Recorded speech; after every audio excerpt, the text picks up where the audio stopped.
네, 우리에게 주시는 말씀은 마태복음 13장입니다. 44절부터 52절까지 말씀, 우리 한 목소리로 함께 성경 말씀 봉독하겠습니다. 천국은 마치 밭에 감추인 보화와 같으니 사람이 이를 발견한 후 숨겨두고 기뻐하며 돌아가서 자기의 소유를 다 팔아 그 밭을 사느니라.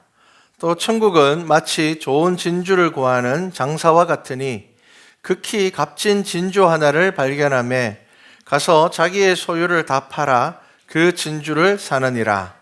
또 천국은 마치 바다에 치고 각종 물고기를 모는 그물과 같으니 그물에 가득하며 물가로 끌어내고 앉아서 좋은 것은 그릇에 담고 못된 것은 내버리느니라.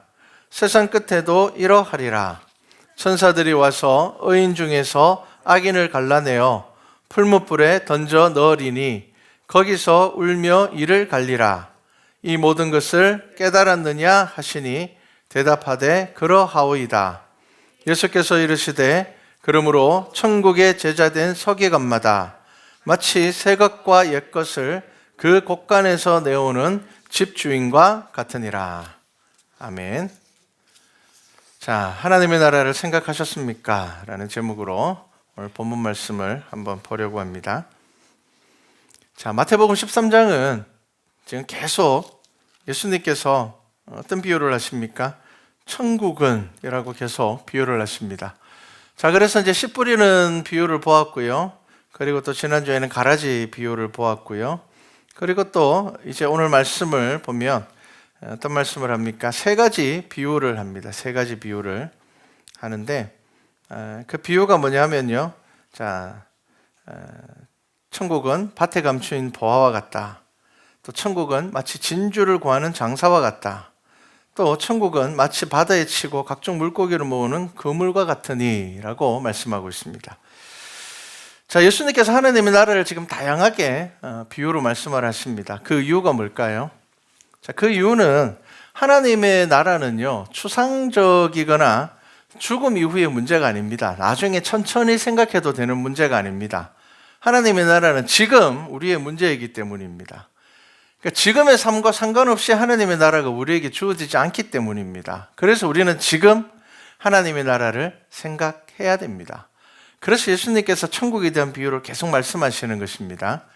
자, 그리스도인이 된다는 것은 무엇입니까? 그리스도인이 된다는 것은 삶의 방식, 삶의 방향이 바뀌는 것을 의미를 합니다. 자, 우리의 인생이 요즘은 길면 100년이라 합니다. 평균적으로 80년이라고 이야기를 합니다. 그건 이제 정해진 것은 아닙니다. 평균이니까요. 하지만 예수 그리스도를 믿고 또 우리가 신앙의 고백을 가지고 살아갈 때는요, 우리는 100년, 80년을 보는 것이 아니라 영원을 바라보면서 살아가야 됩니다. 여러분, 이것이 믿음입니다. 그래서 지금 예수님께서 하나님 나라 이야기를 하시는 겁니다. 하나님의 나라는 우리의 모든 생각과 삶에 영향을 주는 놀라운 소식입니다. 모든 삶의 가치가 바뀌는 겁니다. 자, 예를 들어서 우리가 지금 비행기를 타고 어디인가 여행을 간다고 한번 생각해 봅시다. 어딘가 목적지를 향해서 가고 있습니다. 우리가 캄보디아 갈 때 한 5시간, 6시간 비행기를 탔죠. 한 5, 6시간 비행기를 탄다면 여러분 그 시간 동안 무엇을 하시겠습니까? 잠을 자는 사람들도 있을 것이고요. 책 보는 사람들도 있고요. 비행기에 설치되어 있는 TV를 시청한 영화를 보는 사람들도 있습니다. 아마 나름의 계획을 세우지는 않을 겁니다. 그냥 대충 생각할 겁니다. 대충 한 5, 6시간이니까. 자, 그런데 만약에 여러분 한 달을 가야 된다면, 비행기를 타고 한 달을 가야 된다면 어떨까요? 계획을 세워야 될 겁니다. 한 달짜리 계획이 필요합니다. 사야 되는 물건들도 생길 것이고요. 미리 점검해야 될 것들도 많아질 겁니다. 그런데 여러분 100년을 타고 비행기를 타고 100년을 간다고 생각하면 어떻습니까? 자, 10시간 탈 때에는요, 굳이 옆 사람하고 막 친하게 지낼 필요가 없습니다. 싸우지 않으면 되고 불편하지 않으면 됩니다. 그런데 한 달을 가려면요, 알고 지내는 것이 좋습니다. 서로 도움을 주고받을 일이 생길 수 있습니다. 만약에 여러분 100년을 간다면요, 서로의 가치관도 중요해집니다. 어떤 사람과 함께 가는지가 정말 중요해집니다. 이게 무슨 말인가 하면요, 시간이라는 것은 우리의 모든 삶에 영향을 주는 것입니다. 자, 사기꾼들이 가장 많이 하는 생각 중에 하나가 그거랍니다. 한 번 사는 인생, 안 들키면 되지 뭐. 좀 남들 속이더라도 어차피 한 번 살다 가는 건데, 그런 생각을 한다고 합니다. 근데 만약에 심판이 있다면, 그것을 정말 믿는다면 그렇게 살지 않을 겁니다. 내가 살아온 이 삶을 어느 순간에 검증받아야 된다면 여러분 그렇게 살지 않을 것입니다. 죽으면 끝이라고 생각하는 사람과 죽음이 끝이 아닌 삶은요, 비교할 수 없는 차이가 있습니다. 그래서 하나님을 믿는 사람과 하나님을 믿지 않는 사람은요, 대화를 해도 합의점을 찾기가 어려울 것입니다. 뭔가 답답할 것입니다. 왜 답답할까요? 바라보는 시간이 다르기 때문입니다.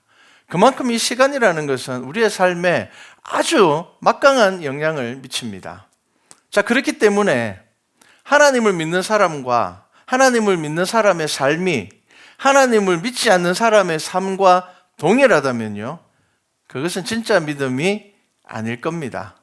믿는 척 하는 걸 겁니다. 왜냐하면 같을 수가 없습니다.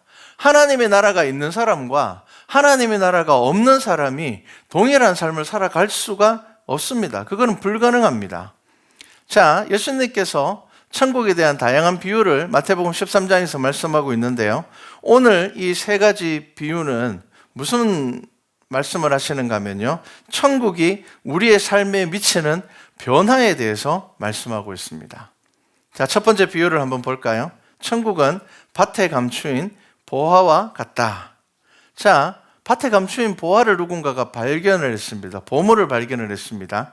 자, 그거 발견한 사람은 어떻게 할까요? 그냥 저기 보물 있네, 그리고 그냥 살까요? 그렇지 않습니다. 그 보물을 소유하려고 노력할 겁니다. 그래서 오늘 말씀을 보면요, 자, 감추인 보화를 발견한 사람은요, 어떻게 해요? 숨겨두고 그 다음은요, 기뻐하며 돌아가서 자기의 소유를 다 팔아서 그 밭을 사느니라. 자, 보물만 싹 가져올 수가 없습니다. 왜냐하면 그 보화는 그 밭에 소유된 것이기 때문입니다. 자, 그 밭을 이 사람이 살 수 있는 것은 원래의 밭 주인이 그 보물의 주인이 아니기 때문입니다. 모르고 있습니다.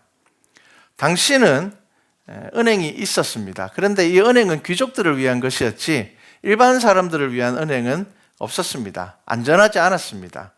자, 그래서 사람들이 돈이 생기면 어떻게 하느냐? 밭에다가 묻었습니다. 왜냐하면 집도 안전하지 않거든요. 집에도 강도가 들어오고 도둑이 들어오니까요. 그래서 밭은 워낙 넓은 땅덩어리니까 어디에 숨겼는지 모릅니다. 도둑이 와서 땅을 다 파볼 수 있는 것도 아니고, 그래서 주인이 자기만 아는 곳에다가 숨겨놓습니다. 자, 그런데 그렇게 숨겨놓은 보물은요, 잦은 전쟁으로 인하여서 주인이 사라질 때가 많습니다. 주인이 없어져 버릴 때가 많습니다. 전쟁에 나가서 죽거나 이러다 보면은 땅에 묻어놓은 보물은 있는데 주인은 없습니다. 자, 그래서 유대교의 법에는요, 땅에 숨겨진 보물은 그 땅의 주인이 소유권을 가진다, 이렇게 만들어져 있었습니다. 자, 그러니까 이 보화를 발견한 이 행동은 전혀 잘못된 행동이 아닙니다. 그가 보물을 찾았습니다. 자, 그러니까 그가 자신의 모든 것을 다 팔아서 그 밭을 사게 됩니다. 원래 땅의 주인이 그 보물을 알았다면 살 수 없었겠죠. 자, 그렇게 샀습니다. 자, 그리고 두 번째는요, 천국은 마치 좋은 진주를 구하는 장사와 같다라고 합니다. 자, 좋은 진주를 구하는 장사는 어떤 사람입니까? 진주를 알아볼 수 있는 눈을 가지고 있는 사람입니다. 자, 지금도 보석을 캐는 사람보다는요, 보석의 가치를 알아보는 사람들이 돈을 더 많이 법니다. 자, 그들은 보석을 캐는 사람들에게 그 귀한 보석을 구입해서요, 그 보석의 가치를 빛낼 수 있는 세공사를 찾아서 그 보석을 다듬습니다. 그리고 그 보석에 맞는 정당한 값을 치를 수 있는 사람을 찾아서 이익을 남기게 되는 겁니다. 자, 가치를 알고 그것을 소유하고자 하는 마음이 없이는 진주를 가질 수가 없습니다. 그것을 가지기 위해서는요, 다른 모든 것을 포기하고 내려놓습니다. 자신의 소유를 팔아서 그것을 산다는 겁니다. 여러분, 이것은 손해보는 것이 아닙니다. 더 값진 것을 발견하였기 때문에 모든 삶의 방향이 그곳을 향하는 것입니다. 자, 첫 번째 비유에서 이제 숨겨진 보화입니다. 두 번째 진주는요, 드러나 있지만 그 가치를 아는 사람이 그것을 가지게 된다는 말씀입니다. 자, 예수님께서는 지금 이 비유를 통하여서 저와 여러분들에게 무슨 말씀을 하시는 걸까요?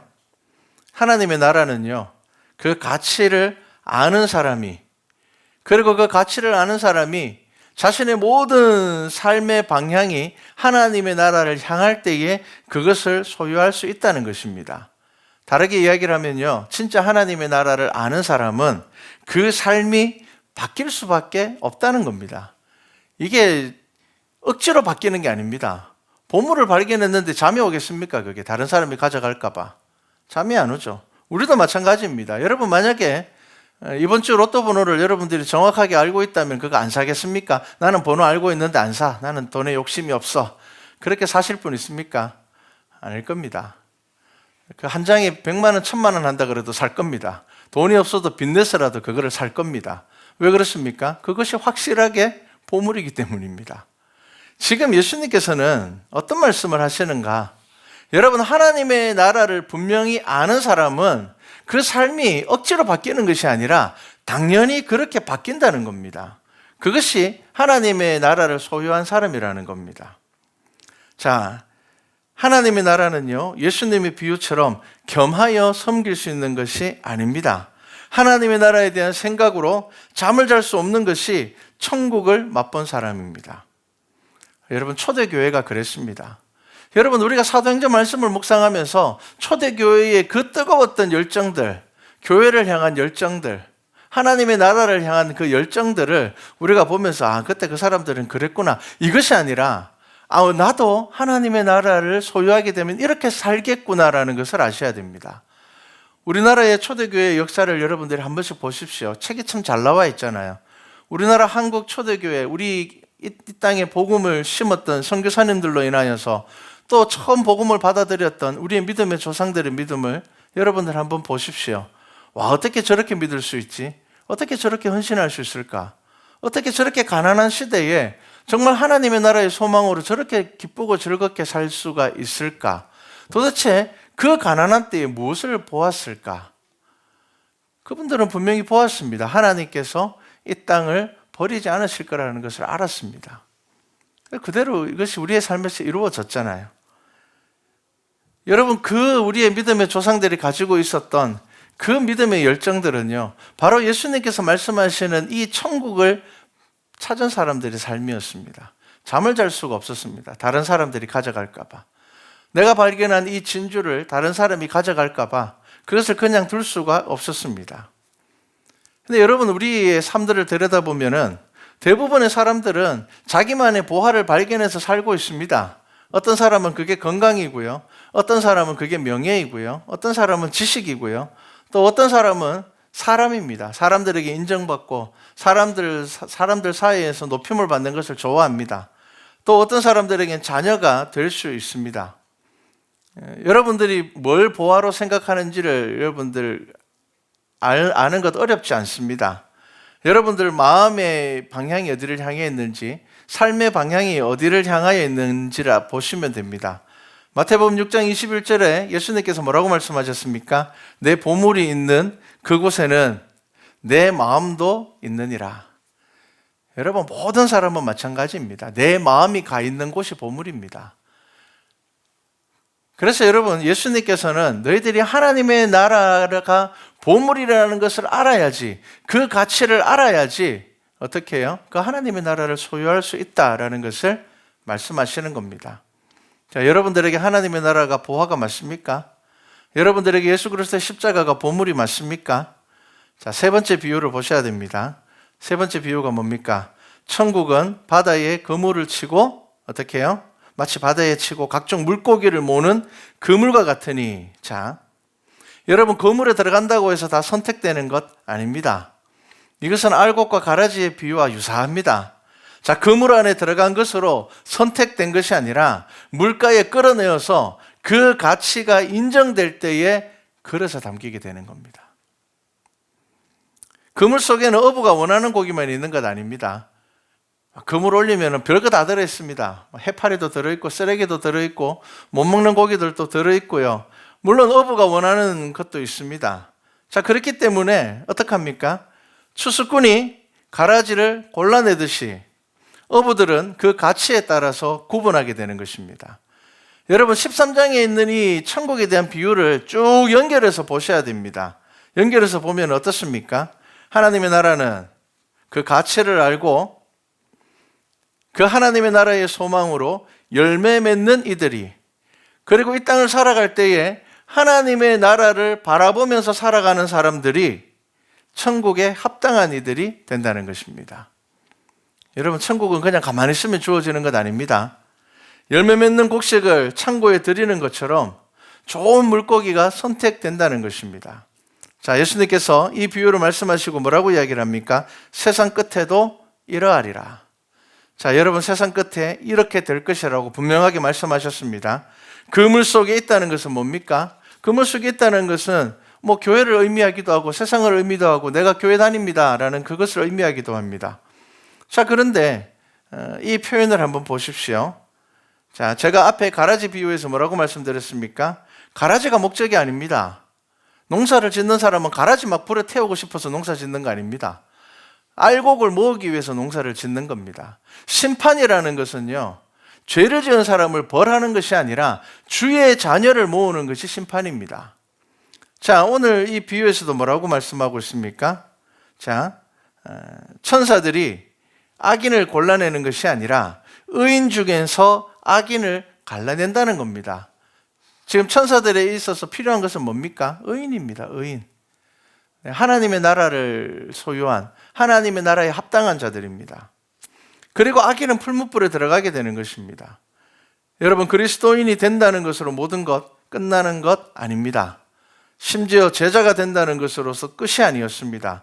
가룟 유다는 어떻게 되었습니까? 가라지가 되어버렸습니다. 원수가 덧뿌린 가라지가 있는가 하면 첫 번째 비유처럼 좋은 그리스도의 복음의 씨앗을 받았으면서도 열매 맺지 못하여서 가라지로 분류될 수도 있다는 것입니다. 자, 여러분, 천국 거저 얻어진다고 생각하시면 안 됩니다. 하나님의 사랑을 여러분들 곡해하시면 안 됩니다. 하나님께서 우리를 너무 사랑하시기 때문에 하나님께서는 악인들을 그냥 두시지 않는 것입니다. 만약에 하나님께서 악인들도 다 그냥 품어주고 괜찮아 뭐 대충 살아도 다 하나님 나라에 올 거야 라고 된다면 우리가 이 땅에서 하나님만 바라보며 의지하면서 살아가는, 그 하나님을 신뢰하면서 살아가는 그 믿음이 하나님의 사랑에서 사실은 외면받을 수도 있는 것입니다. 하나님께서는 우리를 너무 사랑하시기 때문에 악인에 대한 심판을 분명하게 하시는 것입니다. 자, 그렇기 때문에 여러분, 하나님 나라의 가치를 알고 그 삶에 하나님의 나라를 향한 방향의 전환이 있어야지 우리는 하나님의 나라에 이를 수가 있습니다. 자, 그렇다면 제가 앞에 이야기를 했던 것처럼 여러분, 100년 산다고 생각하지 마시고 지금 여러분들의 삶에, 우리의 삶에 영원한 하나님의 나라의 인생의 계획을 맞추셔야 됩니다. 그래야지 올바르게 살아갈 수가 있게 됩니다. 하나님께서는 하나님의 사랑으로 용납되지 않는 것이 있다고 했습니다. 무엇입니까? 성령을 거스르는 죄였습니다. 자, 그런데 예수님께서 가장 많이 경고하신 것이 무엇이었습니까? 율법주의였습니다. 강력하게 경고하셨습니다. 자, 그들은 이 율법주의는요, 열매 없는 신앙이 잘못된 것임을 자각하지 못하게 사람들을 무디게 만들어버렸습니다. 세상과 하나님을 겸하여 섬기는 것에 무뎌지게 만들어버렸습니다. 그리고 율법주의는 자신의 의가 열매로 착각하게 만들었습니다. 예수님께서는 분명하게 저와 여러분들에게 말씀하고 있습니다. 열매로 그 나무를 알게 된다는 겁니다.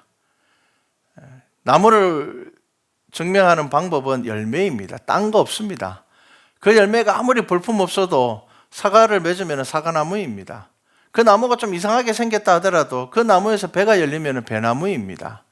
그 나무가 아무리 멋지게 생기고 화려하게 생겨도 아무런 열매가 없다면 그것은 필요 없는 나무입니다. 여러분, 하나님의 나라는 취미생활로 얻어지는 것 아닙니다. 여러분들의 삶에서 하나님의 나라가 보물이 되어야 됩니다. 가장 소중한 것이 되어야 됩니다. 세상을 열심히 살아야 하지만 하나님의 나라를 향한 방향을 잃어버리면 안 되는 겁니다. 여러분, 하나님 앞에 섰을 때 믿음을 가지고 나가지 못하고 저 열심히 살았는데요, 아무 의미 없습니다. 여러분, 열심히 산 것 안에 하나님의 나라를 향한 방향이 있어야 되며 열매가 있어야 한다는 겁니다.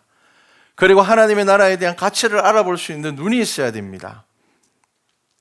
여러분, 하나님의 나라에 대한 간절함이 있습니까? 그냥 한 주 지나면 그냥 사는구나, 그렇게 사시면 안 됩니다. 한 주간의 삶이 바쁘기만 하셨다면 안 됩니다. 하나님의 나라에 대한 기대가 있으셔야 됩니다. 제가 지지난주부터 이렇게 노래가 하나 뜨는데요, 아마 여러분들 중에 아이들은 들어봤을 것 같습니다. 지올팍이라는 가수가 있습니다. 저는 외국 사람인 줄 알았습니다, 이름 보고. 우리나라 사람이더라고요. 그런데 이 친구가 앨범을 하나 냈는데 노래가 지금 뭐냐면 크리스찬입니다. 그래서 저는 이게 뭔가 싶어서 봤는데, 여러분들 아마 들어보신 분 있을 겁니다. 이게 처음에 저는 들었을 때에 이게 교회를 비난하는 건가? 또 안티 기독교인이 교회를 비난하기 위해서 만든 곡인가? 그런 생각을 했습니다. 왜냐하면은 가사가 좀 이렇습니다. 좀 셉니다. 한번 들어보십시오. 돈은 날 더 기분 좋게 만들어. 넌 이게 지옥행 티켓이라고 했지. 근데 어째서? 이런 내가 악마 같아? 섹스는 날 더 기분 좋게 만들어. 네가 뭔데 날 판단해.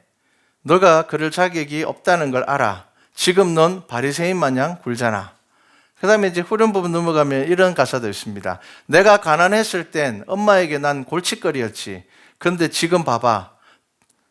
돈은 날 좋은 아들로 만들었어. 자기는 변한 게 없는데 돈을 많이 버니까 좋은 아들이 되었다는 겁니다. 그러면서 후렴이 이제 유튜브나 이런 걸 보면 짧은 이 후렴이 자꾸 나오는데, 후렴이 이렇습니다. 야, 나랑 자고 싶어? 안 될 것 없지. 근데 곧 일요일 아침이야. 이제 교회 가야 해. 난 여전히 빌어먹을 크리스찬이야. 이렇습니다, 가사가. 자, 여러분, 처음에 이거 들으면은 얘가 또 이 사람이 교회를 엄청 싫어하는구나. 그런데 이 사람이 왜 이런 음악을 만들었는지에 대한 인터뷰가 있었어요. 영상이 있더라고요. 그래서 그 영상을 보니까 이런 이야기를 했습니다. 한마디로 이야기하면 이겁니다. 자기가 이제 가수가 되어서 이제 우리나라에서 유명한 가수니까요. 들어보니까 이제 음악하는 사람들, 이제 가수들 중에 크리스찬들이 너무 많다는 겁니다. 나는 크리스찬이야라고 이야기하는 사람들이 너무 많다는 거예요. 그런데 그 사람들을 보니까 주일날 교회 가는 거 외에는 아무런 다른 게 없다는 겁니다.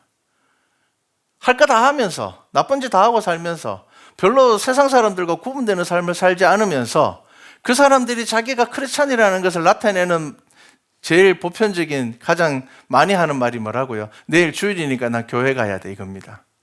결국 그가 크리스찬이라는 것을 드러내는 것은 이 한마디밖에 없다는 겁니다. 난 내일 교회 가야 돼. 내일 일요일이기 때문에 난 내일 교회 가야 돼. 그러니까 이 지올팍이라는 애도 인터뷰를 하면서 중간에 이야기하는 걸 들어보니까 교회 다니는 애 같아요. 왜냐하면 자기도 그것을 포함시켜서 이야기를 했거든요. 나도 그럴지 모른다라고 이야기를 했거든요. 자기도 교회 다니는 모양이에요. 그럼 여러분 아셔야 됩니다. 여러분 주일날 나 교회 가야 돼. 이 말이 여러분들을 크리스찬으로 만들어주는 것 아닙니다. 여러분 그 말이 여러분들이 나는 예수 믿는 사람이야 라는 것을 드러내지 않는다는 겁니다. 뭐가 여러분들을 그리스도인이 되게 할까요? 보셔야 됩니다. 지금 예수님께서 말씀하시는 겁니다. 우리의 삶에서 하나님의 나라가 가장 귀한 보물이 되어야 된다는 겁니다. 그래서 그것을 생각하고 그것을 바라보면서 살아가는 사람들이 하나님의 나라에 이르게 된다는 겁니다. 자, 그래서 여러분들의 삶을 한번 다시 돌아보십시오. 여러분 어떻습니까? 한 주간 어떻게 사셨습니까? 그냥 막 바쁘게만 사셨습니까? 진짜 이 지올팍이라는 이 청년이 만든 노래처럼 토요일날 돼가지고 내일 교회 가야지. 여러분 이것이 여러분들의 신앙의 정체성의 전부가 아닙니까? 그러면 안 된다는 겁니다. 분명히 예수님께서 말씀하시는 겁니다. 우리는 어떤 사람들이 되어야 된다고요? 보물을 발견해서 숨겨두고 기뻐하며 돌아가서 자기의 모든 소유를 팔아서 그 밭을 살 수 있는 그 마음을 가지고 있는 사람이 바로 크리스찬이라는 겁니다. 여러분 이것은 헌금을 이야기하는 것 아닙니다. 이런 비유만 하면 누군가 자꾸 헌금을 이야기하는데요. 여러분, 이것이 아닙니다. 나의 재능과 시간과 삶의 가치의 방향이 하나님의 나라를 향하고 있어야 한다는 겁니다. 여러분들이 생각하고 여러분들이 살아가는 그 모든 삶의 자리에서 하나님의 나라가 늘 기억되어지고 기대되어져야 된다는 겁니다. 여러분, 이것이 크리스찬입니다. 이게 진짜 크리스찬입니다.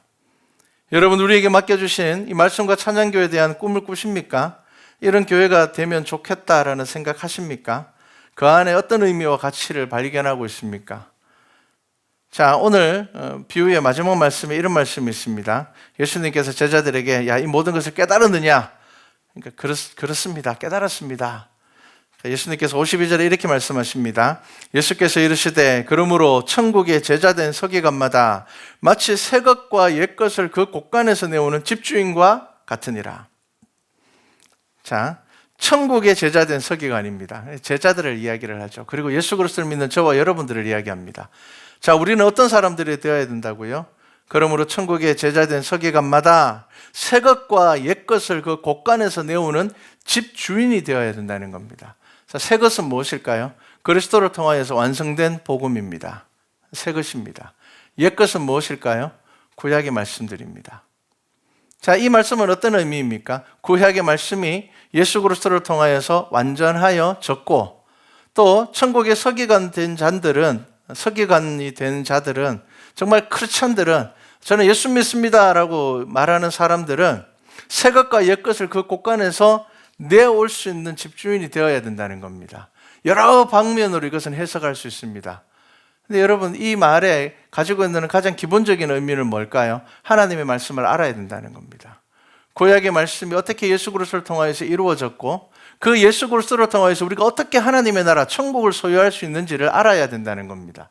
자, 여러분, 곳간에 뭐가 들었는지 잘 아십니까? 성경 말씀 뭐가 있는지 잘 아십니까? 아셔야 됩니다. 그거 아셔야죠. 그것 아셔야지 여러분들이 천국에 대한 소망이 더 분명해질 것입니다.